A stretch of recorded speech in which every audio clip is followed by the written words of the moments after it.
All right, here we go. Welcome everybody to our speaker series from the Emerging Technology Research and Creativity Lab at Oklahoma State University. We've been having these monthly series on the last Wednesday of each month at this hour.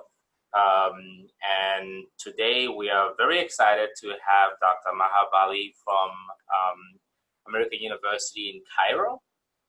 She is with the Center for Learning and Teaching at the American University in Cairo, and I have followed her work for a while now. I love the way she thinks about technology, about equity issues, and so on. So we're really looking at highlighting a global conversation on creativity and emerging technologies. We are very excited to have Dr. Bali with us, and she will be talking to us about emerging technologies for equity that are focused on learning. So I'm a terrible person at doing introduction, so and I also know that you have a very long video that we can spend a long time discussing, but maybe in your opening, if you could just tell a little bit more about yourself, about your work, and then we can go on to our conversation. So again, welcome. Thank you, Seleni, for having me, and you've been inspiring me as well. So it's a real honor to be invited to do this, and thanks to everyone who made it today. And don't worry, and I always introduce myself in my talks anyway, so there's going to be that. and I think it's a cozy group, so I'd also like to hear from everyone, those joining virtually and those in the room, hopefully. So I'm going to share my screen, but I'll be sharing it on and off to be able to come back to Zoom and have people type or speak.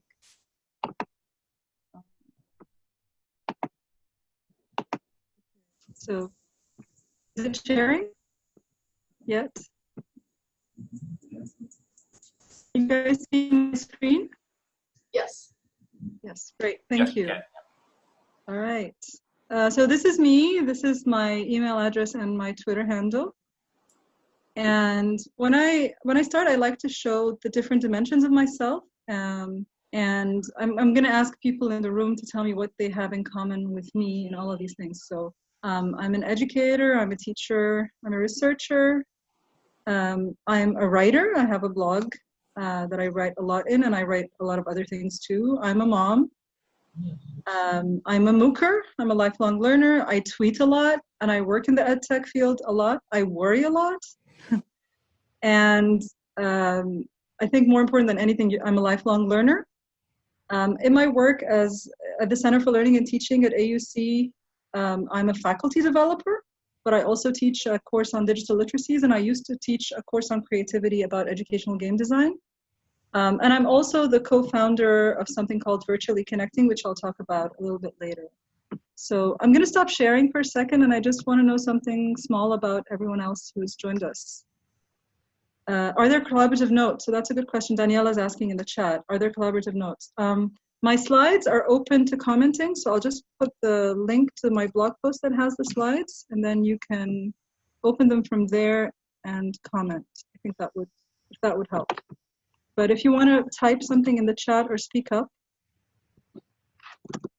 Oops. I'll also create a Google Doc just in case, so if people want to share notes that way. Okay, sure, no problem. But while we're here, I just want to know a little bit about what everyone's role is and what kind of things we have in common.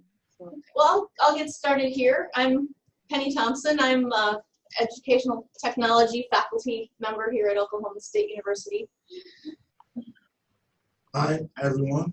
My name is Ayo Ibufun. So this is my second semester in the PhD program at Educational Technology. So my interest concerning equity is just to know how the digital divide play between rural and urban kind of setting. So thank you for coming. Hi, I'm Tammy, and I bumped into this presentation. So my name is Tammy, and I'm from Nigeria. I'm actually in the curriculum studies program. I'm doing a PhD. I actually took a class with Dr. Asino on educational technology mobile technologies in the classroom. So I don't really have as much experience as you guys in the field of education technology, but the discussions are interesting. Thank you for having me. I am Travis Hartfield, and I am an adjunct instructor in the Educational Technology Department. I teach a couple of sections of educational technology to our emerging teachers, as well as I have a huge love for how emerging technologies and creativity can enhance and better an overall health and wellness view. Would be great to hear from virtual folks if they can speak. I know some people might not be able to do that. Hi, I can go. Hi, I'm Daniela. I'm a Mozilla Fellow for Science. I'm a neuroscientist. I relate to you and some of you all in the room, perhaps I'm a researcher, early career researcher at this point. Just finished my PhD, and I'm really interested in making better tools, but also bringing people together for new innovative ways of doing sharing research and publications, and specifically developing these tools in a way that they're not just reinforcing existing power structure and serving the global north. So I don't know much about education, but I'm really honored to be here and hearing from you all. Thanks. Sandra, do you want to go next? Does your mic work? Or if you're not comfortable, you can type, whatever. Okay. There you go. Hi, I'm Sandra Rogers. I'm at Spring Hill College in Mobile, Alabama. And I'm the instructional designer here and part of AACT. So I'm reading the book, the Culture, Learning, and Technology book that is published by AACT. So basically here to learn more about how I can address this with the instructional design that I do on campus. Thank you.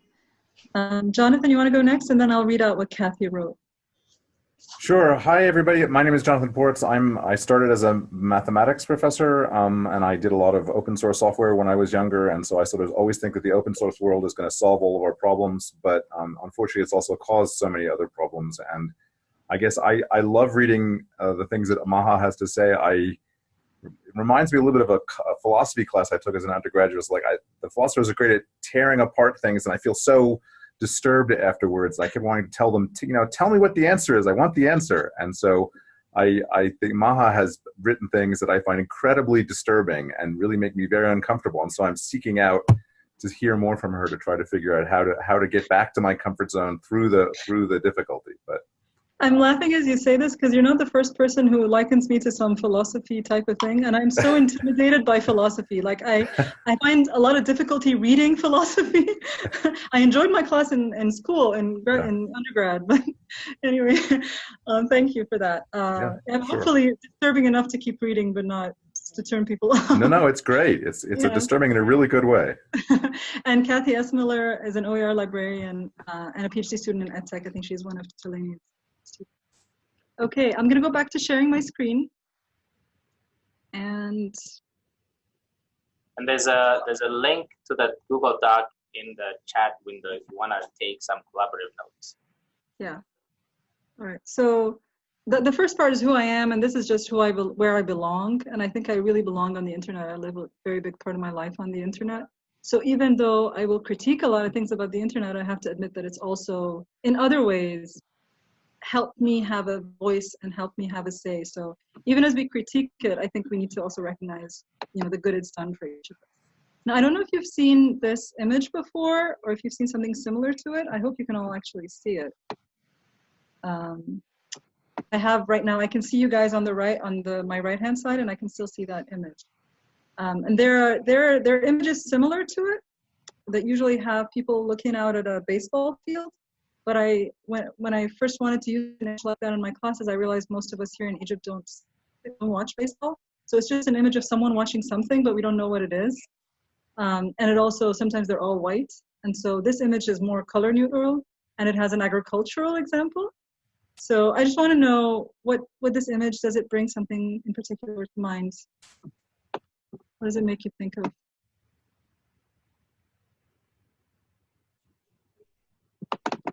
Is there a way for me to see the chat while?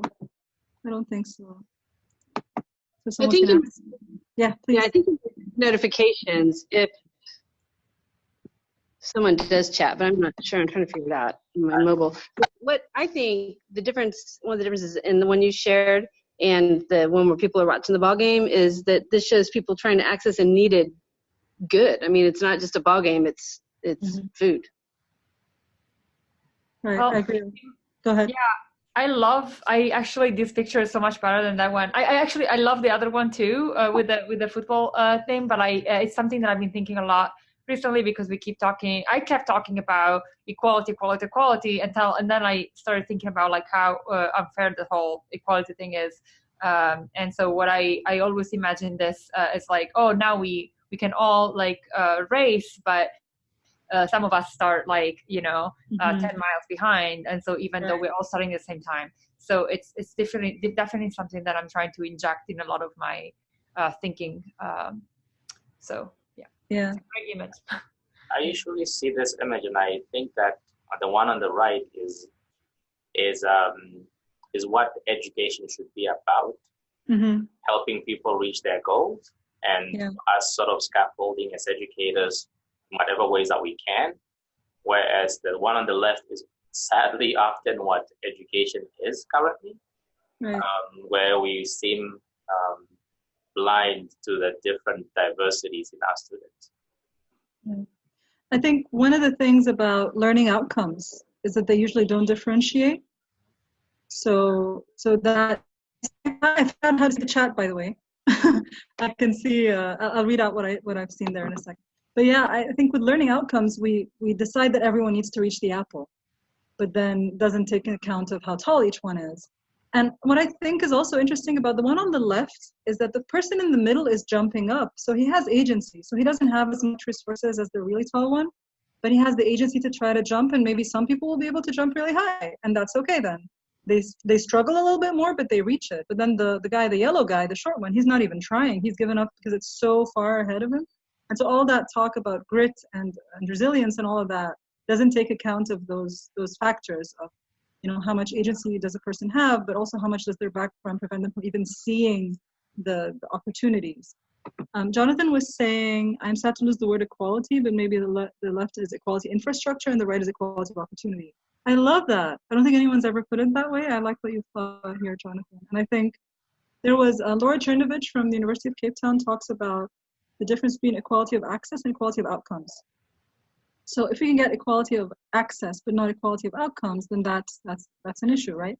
And someone mentioned the digital divide earlier, and the divide is a spectrum, because the world now is not only haves and have-nots, but how much you have and how well you have it. So, for example, a lot of countries have internet infrastructure, but how long does the electricity work for how many hours a day?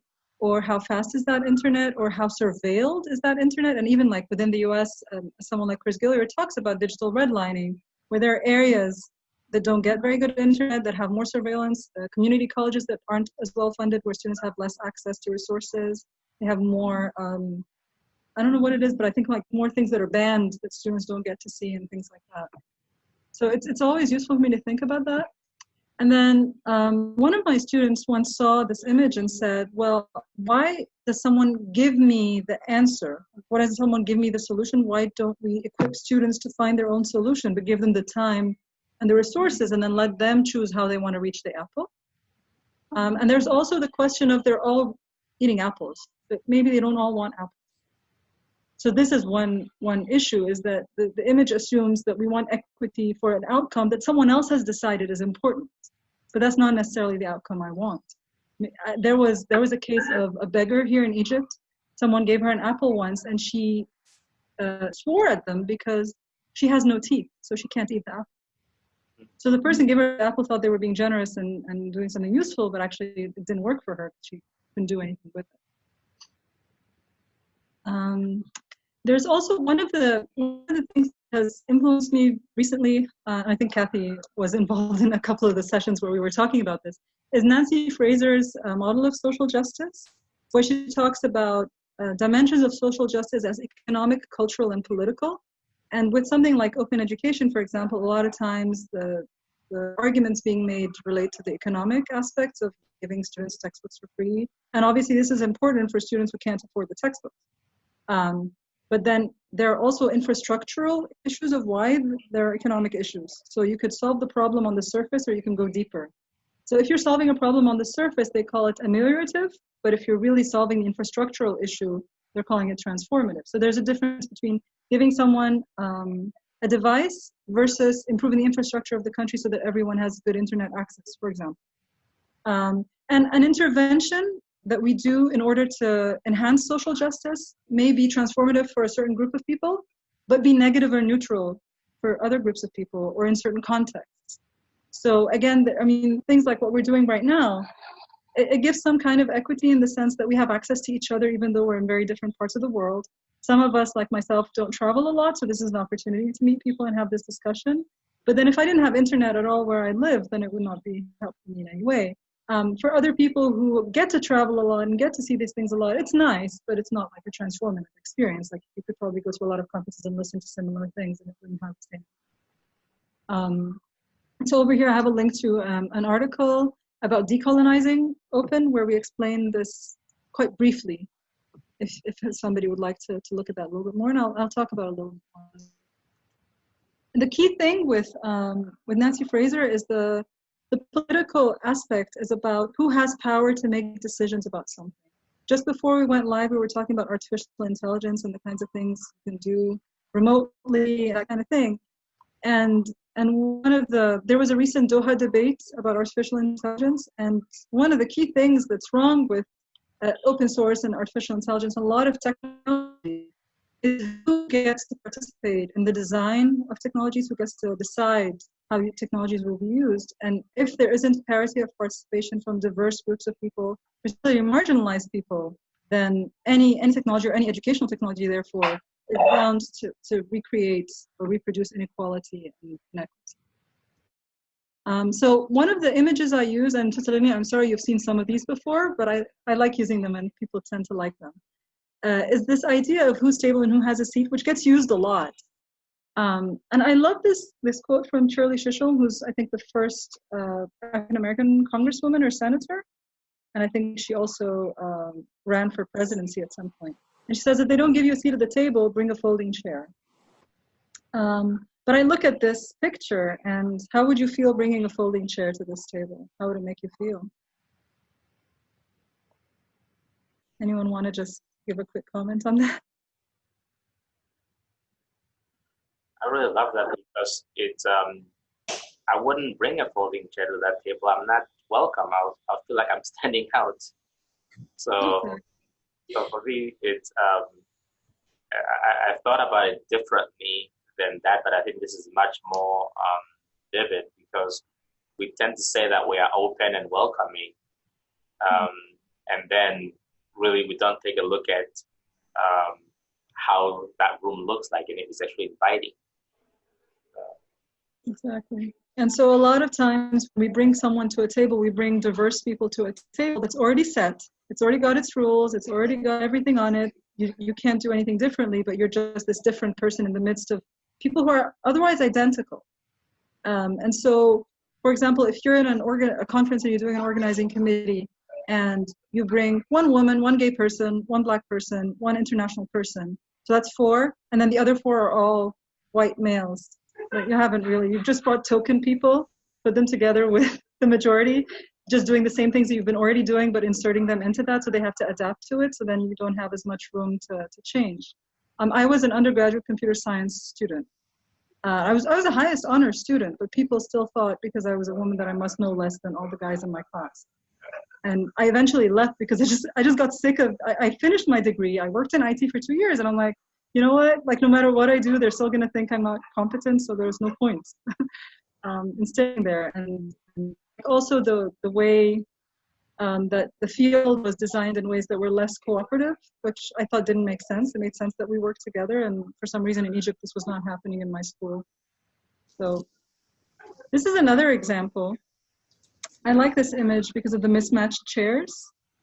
And I kind of feel, you can bring a folding chair to this one, right? You wouldn't feel like you're sticking out because everyone looks different anyway.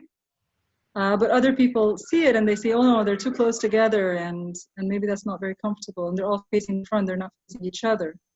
So perhaps it's good for some things, but maybe not for others. Feel free to interrupt me anytime. I see there are some things in the chat. So I'm just gonna take a... Yes, inclusion versus equity. So these images are more about, I think, inclusion, but also that what I said about parity of participation. So inclusion is about participating, and then equity is about the parity of that participation, that when you're in the situation and participating, you're not including someone but not giving them equitable decision-making power, for example. All right. I think too, if you had to bring the folding chair, you'd be tired once you got there from carrying the folding chair. And, as opposed to all the other people that just got to come and sit down. We want the folks to be fresh and relaxed and rested and have a chance to share their ideas. Mm-hmm. That's true. So you're saying in a folding chair, what would the folding chair be like in that analogy? Oh, just I think the extra burden, right, carrying your own chair rather than going and finding something ready for you. Yeah, definitely. Right. Mm-hmm. Definitely. And some of us will do that. I think I, as a person, do fight my way into things because I realize that if I don't do that, I won't get it. But you shouldn't have to, just because you're a minority, have to do that. It's an extra burden that majority dominant people don't need to do. And so to recognize that effort. This one, this image, people say it looks more relaxing. What I kind of like about it is that they're different, but they have something in common. So it feels to me a bit like sort of a community of practice or something where they do have something in common. Not everyone would feel comfortable there, but people who there will find themselves and be able to work comfortably together. And one of the things is that diversity is hard work. A lot of times we talk about diversity as, yay, let's do diversity, and once you have it, you're done. But actually, once you have diverse people in the room, to make it actually work and to get the best out of it, it's a lot of work all the time as we all learn to work together. And there are different diversities, right, which I'm going to talk about in a second as well. And how do you take that into account when you're designing a learning experience and when technology comes into it? What kind of things do you have to keep in mind? This is people sitting and eating on the floor, which happens in some Arab countries, in rural areas and desert areas. And that's something that maybe is comfortable for them, may feel really uncomfortable for others. When I talked to my students about it, they said, in contexts where I'm in an area in the desert camping, and this is the way people over there eat, this is comfortable, but I wouldn't be comfortable doing it at home, for example. And it's also one of those things where you think about disability. So if someone has a disability, they can't sit on the floor cross-legged. But if someone is a child, they're on the same level as everyone sitting on the floor, versus with adults, you have to get them a high chair and you have to do special arrangements. But if everything's on the floor, then everyone who can sit on the floor are on equal level. And then there's the campfire example, which a lot of people use to indicate friendly and so on. But for some people, maybe that's you're sitting too close, or they're afraid of the fire, it feels too hot. But then for other people, this is a comfortable place to be. And I realized after using this image a few times is that I've never been in a campfire situation. I've never camped. And yeah.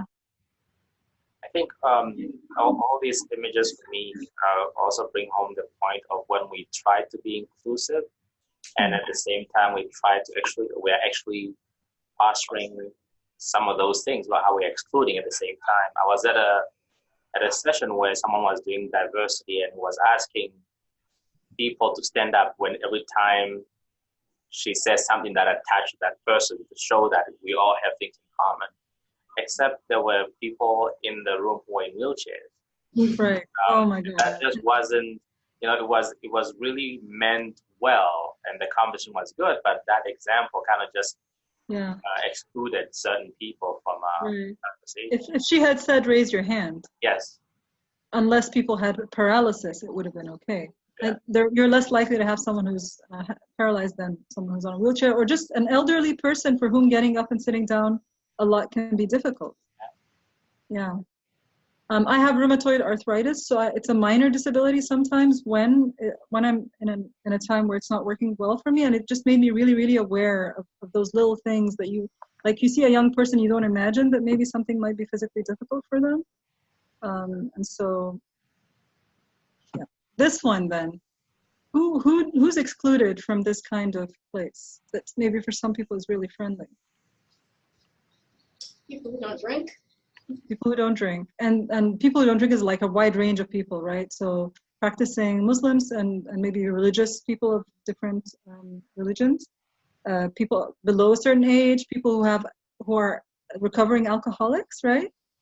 And one of the things that happens in a lot of situations, I see this a lot on Twitter, is people talk about socializing as let's go for a drink or something like that. It really excludes me when they talk about that, and it's kind of like, are you not seeing that I'm right here? Like, you're just saying that means you're excluding me from all of this. I think there's like, hi Anelda.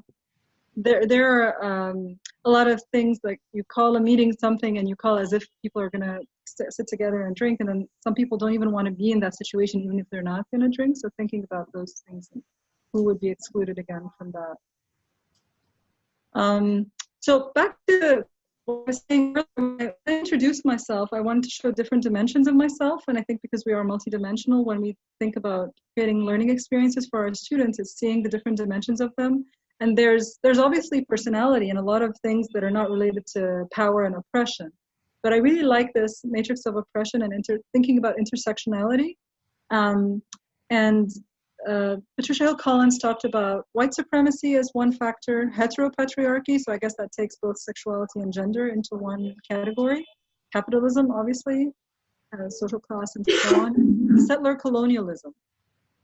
And I like those four, but I also think it's missing a few, like ability versus disability, for example, is not anywhere here. Although I sometimes heteropatriarchy, sometimes say we're heteronormative, and then just like anything that's seen as normal and everything else that's seen as less normal, whether it's ability, mental ability, that kind of thing. And so again, one of the things I think is when we're designing learning experiences, sometimes we'll notice one and be very strongly focused on making sure that one of them is addressed, but we might not always see all the others, and we might not see what it means when someone has both like a gender and a race minority together, and how that influences the end results. So it's important to keep those things in mind. Sasha Costanza-Chalk works on design justice. I don't know if you guys are familiar with this, but I think it's a really cool way of applying, a lot of justice, a more, formal justice framework to designing, I think mostly IT kind of things, and how talking about single access evaluations of fairness will erase certain groups of people, and especially those who are marginalized. And here I'm just bringing up digital redlining again as a thing that is intentionally done by governments sometimes and by universities to make a difference between who has physical access to what and who gets surveilled, and who then, what kind of boundaries of race, class, ethnicity, and gender get reinforced by the ways technologies are used. And also the other, go ahead. Is digital redlining different from digital divide? Yes, so Chris Gilliard talks about that, right? So digital divide is about what you have. You either have the technology or you don't have the technology. And digital redlining is a thing that's being done intentionally by a government to not build infrastructure in a particular place, or to underfund a particular college, therefore it doesn't have the resources to do certain things. So in this article, if you click on that link, you'll get to see how he differentiates them. Another really interesting thing about digital divide as a spectrum is a work of Mark Warschauer. Now he writes a lot of things about this topic, but he's also research specific. Talks about the dimensions of the digital divide as not just being the access to the technology, but also the culture that you build around the use of technology and the human factor of that, and how in a lot of contexts you give people the device and then you don't do anything about helping the teacher develop new tools to use on the device, or use it pedagogically in useful ways, or make the culture of using technology as a learning tool more helpful than just let's read the same textbook on a tablet instead of reading it on paper. Can you, sorry, can you, yeah, I can type it. Yeah, thank you, sorry. Mark Warschauer. Yeah, I don't mention him anywhere here, but it's because it came up. So he has this really good article based on research in Egypt called Dissecting the Digital Divide. And he talks about how it's not an on-off kind of thing, but a spectrum. And I was looking actually this morning about internet in countries in Africa, because I was giving a talk and someone said, well, in some places in Africa, people don't have internet at all. And what I know is that, for example, some areas will have good internet and other areas will have internet, but then the electricity isn't on long enough. So you need to figure out ways to work asynchronously. Tosaleni must know a lot more about this than I do as well. I've heard him talk about it. I think I've heard Tosaleni talk about people learning about computers without having computers, right? That was last year? Yes, yes. So, the other one is also this idea of access to information in the first place, and access to accurate information, which I think is really important in the world we're at right now, because we always talk about that the internet is there, therefore you can learn anything, but you need to develop the digital literacy, obviously, to figure out what's accurate and what's not, and also the ways in which somewhere like Facebook controls what you see, and you think it's neutral, but it's not. It's actually deciding for you what you're going to see and what hides from you things that. And I think there's something called the dark something, where the dark posts or something, where they're ads, but you don't realize that they're ads, and nobody can track that you've seen them, but you see them and they send it out for political reasons. I think Zainab Tufekci talks about this. But also, of course, governments sometimes control what citizens have access to. So it's not like, all the kinds of control like in places like China and where I live, so that people can't actually, advocate for their interests as well. But this also will apply to educational technology when we use it. I'm going to talk about that as well. And I think, I don't think any technology by itself promotes or equity or not. I think, but who designs it may make it more liable to promote inequity or equity. But then we also get to decide how we're going to use it and who we give the power to make decisions about it, about how it's designed, and whose perspectives we take into account when we design it. And so Cheryl Hodgkinson Williams and Henry Trotter, so they work at University of Cape Town, and they've done this, applying the social justice framework to open educational resources. And so, for example, it's one thing to say students will have access to textbooks, but then who wrote those textbooks that students are having access to? What kind of point of view are we giving them? The majority of open education resources exist in English. The majority of them are funded by Western institutions. Open educational resources are free to the user, but they're not free to create.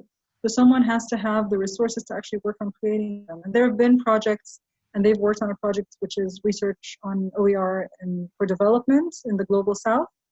And what they found is, for example, that a lot of educators will find anything that's free on the internet and use it. It doesn't matter what the license on it is, because licenses are not that important in this part of the world.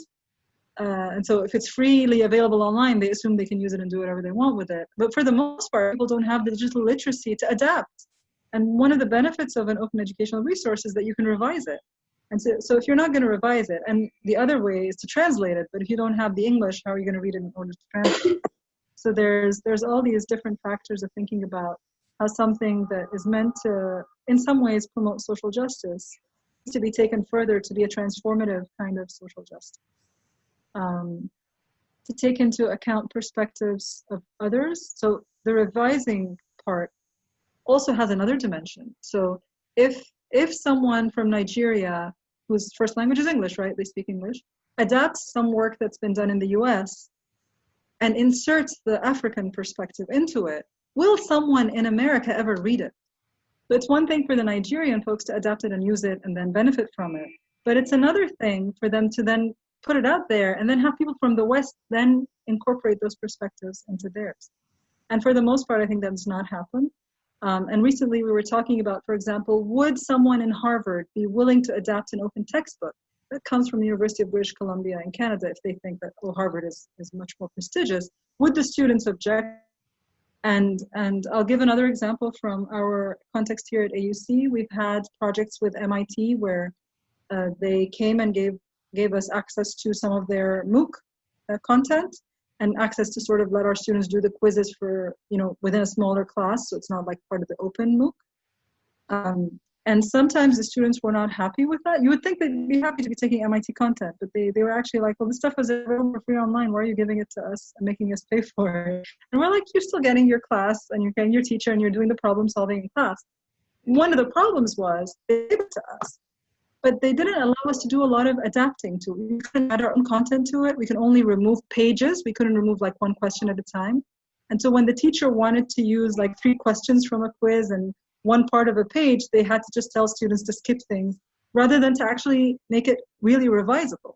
And a lot of the coding of the courses were hard coded, so that it was very difficult to change things like the number of attempts that a student could do before the grade was put on, for example. So those are things that the design could have been better, and it wasn't. And the claim was like, look at, we're giving you this, that you can use it now, but you're giving it to us and we can't edit it. So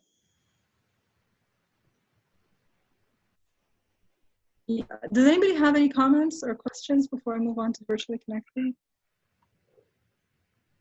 Okay. Virtually connecting, this thing that I co-founded, started out because I have a young child who's older now, but when I started this, she was very young. I live over here in Egypt, and I do a lot of work online with a lot of people, and I couldn't go to a conference where I was co-authoring 5 presentations. And the thing for me is not the presentation, because I could record my part of the presentation or I could join live and join that, but I was missing out on the social dimension of it. And a lot of conferences live stream their keynotes and they live stream and people live tweet. But having that social interaction that builds your social capital, that was not something that I had access to. And so one of my friends, Rebecca Hogue, was at the conference. She said, I'll be your buddy. I'll connect you to people. And so I'd make appointments with people at this time. And then I decided, well, actually, you know what? Let's live stream these conversations and other people can join in and we can all be part of that conversation. And so ever since that one time we did it, this is our 3rd or 4th year now, is that we go to conferences, especially educational technology or education conferences, and we connect people to each other.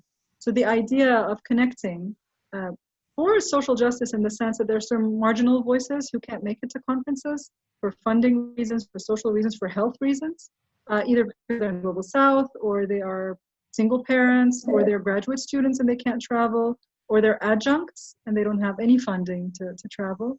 And that's what it was for. And it's also fun. And there are also people who are part of the teams. We have a lot of volunteers. It's not just me and Rebecca. There's a lot of other people. Is that some of the people in our team are pretty high profile people as well. And they want to do this because they want to listen to the marginal voices when they're at a conference. So it's not that they do go to the conferences, they're fine with that, but they want to share that with others. So this is one of those things where I struggle again because it's transformative for some people, but not for others. In some ways, it reproduces the stardom of certain keynote speakers who are already famous and gets them to be on the screen more. But we also try, for example, to find lesser known voices who are at conferences and to bring them, to give them voice as well and to listen to them. And then also sometimes it could happen that you bring people together, but only the very high profile people dominate the conversation. Kind of like what I'm doing right now, I'm dominating the conversation. But usually with virtually connecting, it's a more balanced kind of conversation where nobody's presenting anything to anybody. And today I have to present a little bit. But in a virtually connecting, it's just a regular conversation. But then, just recently we were looking at a conference that's coming up soon. I think one of the keynote speakers is deaf. So we're trying to figure out how we can do a virtually connecting conversation with them. I think we might need someone who speaks sign language. I mean, he probably speaks, but he won't be able to hear, right? So I don't know if lip reading works well online. I don't know if we could get someone to do ASL, American Sign Language. I don't know what's going to work with that. Maybe we have someone who does. And we've been talking about language, like anyone who doesn't speak English, again, easily be able to participate in a virtually connecting session, but in some very lucky situations, we've had bilingual volunteers who've helped us translate in these sessions as well. Jonathan, you look very pensive. I think you have an idea. Are you just thinking? Do you have something you want to share? Okay, just thinking about that. I was just thinking about what, there are so many, I mean, I realize that reductio ad absurdum is kind of a silly argument to use sometimes, but I don't know, your example of suddenly having a deaf person that we need to be inclusive, and that suddenly puts a huge, you have to think hard about how to serve that person. I wonder, I'm always concerned, am I unintentionally excluding people, and how do we think about everyone? How, that's the part of the problem with the perspective is, we don't know our audience, particularly when we throw something out in the world as an OER, maybe we don't know who our audience is potentially enormous. And should I not, I don't know. It's troubling. I don't know how to be as one of the things Helen Beetham once told me is, don't let your privilege paralyze you. So if you care, you still do what you can. But I think the key thing for me is having people on your team who have those backgrounds to suggest those solutions. So in Virtually Connecting, for example, we had one person from Iran, her name is Patricia Hill Collins, who had problems getting a visa to go to a conference. And she's now part of the team. She has a particular issue. And having someone with that particular issue and that particular perspective helps us do better at what we do. We have a lot of people who are adjuncts, a lot of people who are graduate students. And so they bring their context, and then they help us solve the problems from their perspective. So it helps a lot to actually just not think about the imaginary person, but actually bring that person onto your team. And there will be like 9 million different intersectionalities out there. So it's quite difficult to account for all of them. But as you start to notice them, I think starting to bring them in helps a little bit.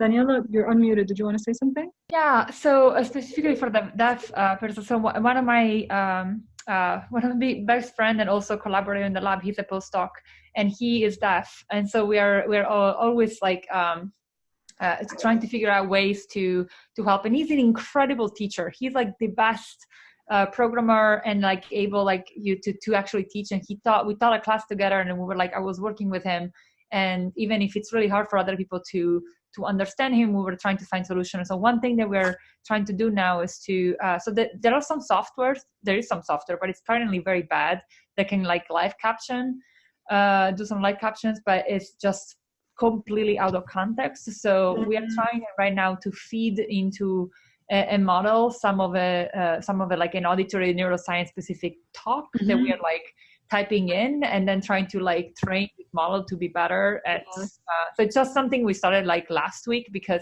it's a really big concern. And again, I would have never thought about it unless I had that experience with him. Right.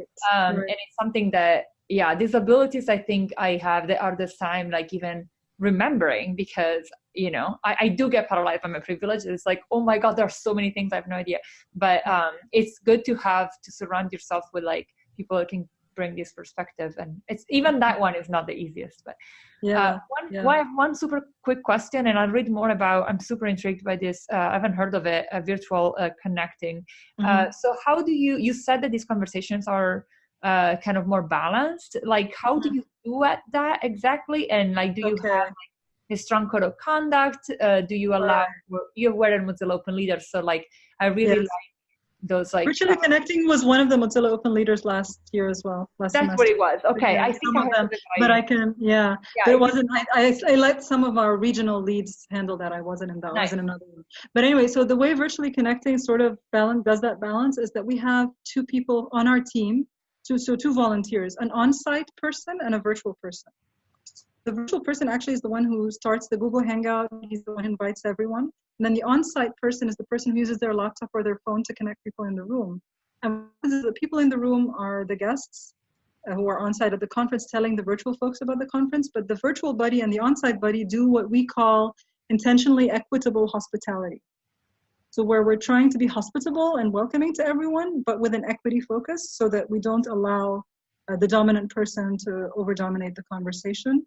And so sometimes, it also does depend on the privilege of the person who's the virtual buddy and the on-site buddy. Some people are just more timid than others. Some people have, like most of the, you know, the high profile people in the conference are people I can talk to, so I can actually critique them openly and I feel comfortable doing that. Other people don't.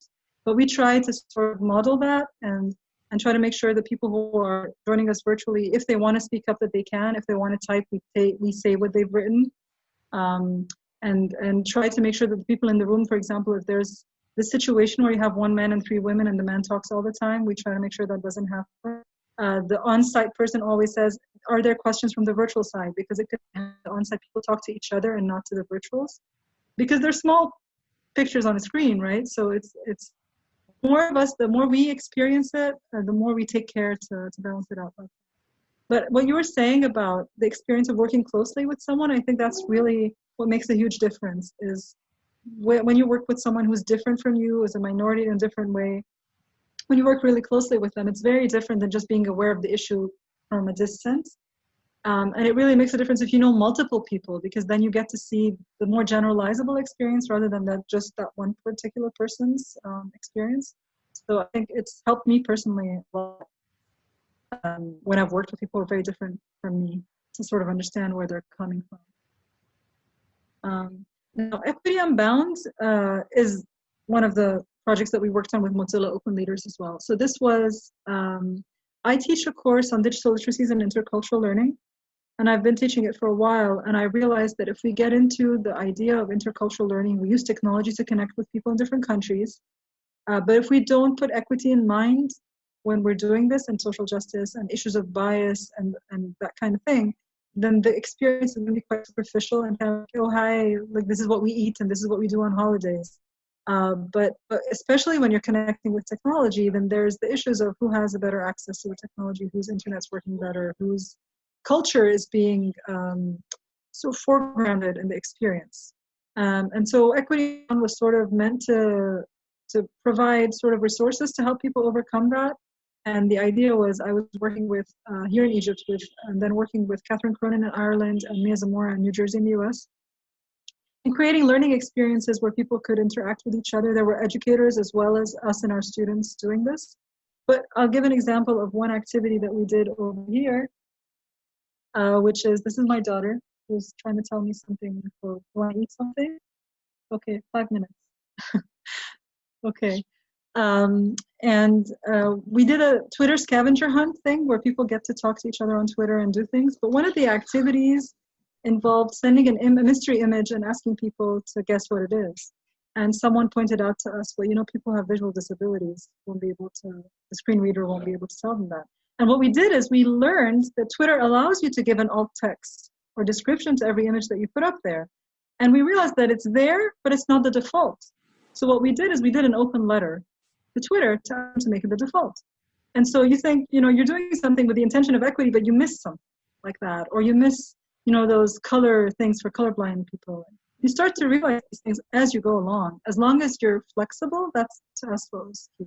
Salini, you wanted to say something? Other than that my time is almost up. I think just to follow up on what you just said, is that my first experience with issues of accessibility, I talk about this in my classes, most accessibility features on most technologies require that you turn them on, which is really difficult for somebody who needs to use that tool, especially if they're visually impaired. So it just sort of makes it, you know, I like what you said, is that sometimes we do things with the intention of being equitable and recognizing the different abilities and diversity that we have. Yeah. But to sort of follow up with something that Daniela said earlier is, when you don't have the experience of working with, until you work with someone who has a different ability or different culture and so on, it's very hard to understand how they see the world until you have really been placed in that context. Yeah, yeah. And actually, you know what? Speaking of that, I'm just going to go back a slide because the slide of virtually connecting has a clock there, because I was talking about time zones, which I didn't bring up. But everyone who works with Virtually Connecting is highly hyper aware of time zones. And they're aware, for example, that Maha usually prefers to go to do sessions at night after her daughter has slept. and that we should maybe give times in UTC rather than in Eastern time, because there are times when the US and the UK change time zones at different times, and places like Egypt that don't change time zones. So if you just, we have a time zone converter on our website so that you can always see what time it is on your local time zone. And so there are all these little things that they start to become, you sort of have like a time zone literacy or time zone sensitivity thing that you wouldn't normally do if you don't work with people in different countries all the time. And you still make mistakes, but it's just, you're more aware of this issue. It's not like a tangential thing. I see people writing in the chat about live captions. I hope they get better.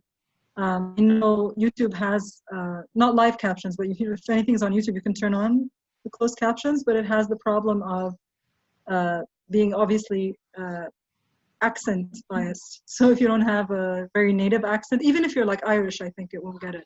You need to be American or British or sort of a mid-Atlantic accent like mine, it would be fine. But then with other stuff, it just goes completely. The same thing with something like Google Translate. It works well, I think, between Latin languages, but it doesn't work well with Arabic, for example, at all. I'm just going to give another example of something that I think is a technology like Hypothesis, which allows collaborative annotation, and then how you can use it for equity, which is marginal syllabus. So they pick topics that are about equity and social justice, and they try to have the authors interact with people who are talking about it, so it gives this open opportunity to talk to an author. And so that's a kind of technology that you could use in an equitable or not an equitable way, because you could use Hypothesis to annotate someone's website and just swear at them, right? You could do that, and there's nothing to stop you, really. But there is, you can report it, but you know. Anyway, I wrote an article with Autumn Keynes about faculty development and promoting equity and agency in faculty development with connected learning. So if you'd like to check that out, that's also in the slides. And I also remembered the work of Paul Prinsloo, who's also from South Africa, and about something like learning analytics, which a lot of our institutions do with the learning management system. And he was talking about that we should maybe think of decolonizing them and how learning analytics may reproduce epistemic violence and injustice and inequality in the ways they look at students and quantify it, and where students don't have agency in how their data is going to be used.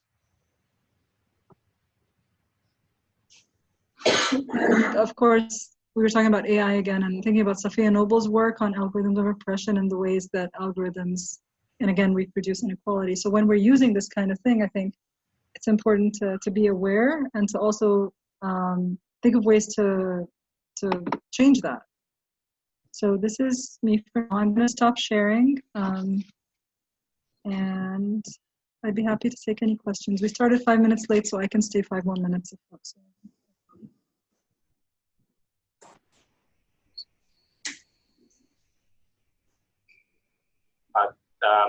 Let me just say thank you, Maha, so much for the presentation. You've given us a lot of stuff to think about. I don't even know really where to start. One, I feel bad that we're robbing you of cuddling time and bedtime stories probably at this point. But I think the one thing that I really wanted to follow up on is something that you said earlier. It seems you didn't say this, but I think what I took away is that you're arguing that current structure of OER could be sort of replicating this global knowledge dissemination or hegemony, because yes, there's not really a back and forth. Yeah. So even though there's a potential for it, so there's more potential for it than, for example, with traditional textbooks, obviously. But for the most part, the people who are writing the OERs, it's getting better, obviously, because there are some places, I think, like the Commonwealth of Learning have done things, and where it takes longer to do a participatory OER, where, for example, teachers are designing their content and designing what is important, what isn't. But we're still nowhere near that. Any other questions? So I just have a quick question. I don't know if it's quick or not, but anyway, I'm gonna try to be quick. Basically, so I mentioned before that I co-founded a project called Pre-Review, and we're trying to kind of change the makeup of scientific peer review and who is actually who is an expert and how those are judged, and we're trying to do that by using preprints as a kind of a test bed for this review and allowing for crowdsource. And And all of this, like initially that I thought it was going to be like, you know, just a side project, it's become like, because I did this huge kind of mountain just to look at, because in order to be truly inclusive, we started doing like sprints and talking to people. I was like, there are so many ways that this can go wrong. And this could just like be yet a new platform for the biggest monkey to shout with a louder voice. And so definitely like connections with like talks like this, and connections with the Mozilla community, OpenCon, and other people that have been put in contact have helped. But I've been trying to like also think about this and like writing grants and opportunities to put all these people together. And I don't know. I guess I'm not looking for confirmation, but kind of. What paralyzes me is that I don't want to be. I may necessarily not be that person, or me or my team, to do this work in the right way. So and I've been trying to reach out, like, how can we actually effectively partner and bring in a leadership that is actually diverse, so that we're not being like neo-colonizer and say, hey, first of all, is this even a solution? Because I think, some people were like, well, we don't actually believe in preprints. So like this whole idea of using preprints is not going to work. So do you have tips? So like, I'm definitely going to check out your resources. I wrote an article called A New Scholar's Perspective on Open Peer Review. Mm-hmm. So it used to be openly available, but it isn't anymore. I intentionally published it in a traditional journal to reach people who read traditional journals. Okay. But Hybrid Pedagogy as a journal have written a lot about that. They don't do crowdsourcing, open peer review. They do private open peer review, so that the author and the reviewers collaboratively help improve the article. So the goal is to improve the article, not to reject it, which I think a lot of journals, the point is to reject a lot of articles so that you're rigorous, right? So, but then that ends up definitely, it's not fair to younger scholars or Global South scholars. I think when I peer review articles from people from Global South who are not native English speakers, just they can't express themselves well enough sometimes. But also the epistemic violence. I was trying to publish articles about collaborative autoethnography in EdTech, and people were like not understand at all what this methodology is. Right. And so we got rejected like 7 times, I think, before one of ours got published, because people didn't get it. Like the kind of feedback they give you, like they're expecting you to quantify something like really, really interpretive.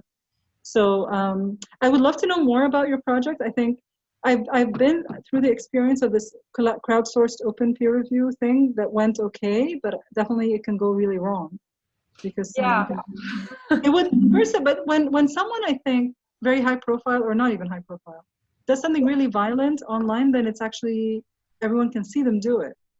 Now some people still do that in like conferences, and they're like really aggressive to other people, but it's probably less than they would have done if it was completely private and anonymous and nobody would have known they'd done it, I think. Yeah. So if you can't access this article that I'm referring to, I'll reach out to you. Send it to you. I'm going to type in my email. It's also available in the slides. Thank you so much. No, thank you. Thank you for doing this, because this really, really matters. I think epistemic injustice, peer review is definitely one of the gatekeepers of this kind of thing.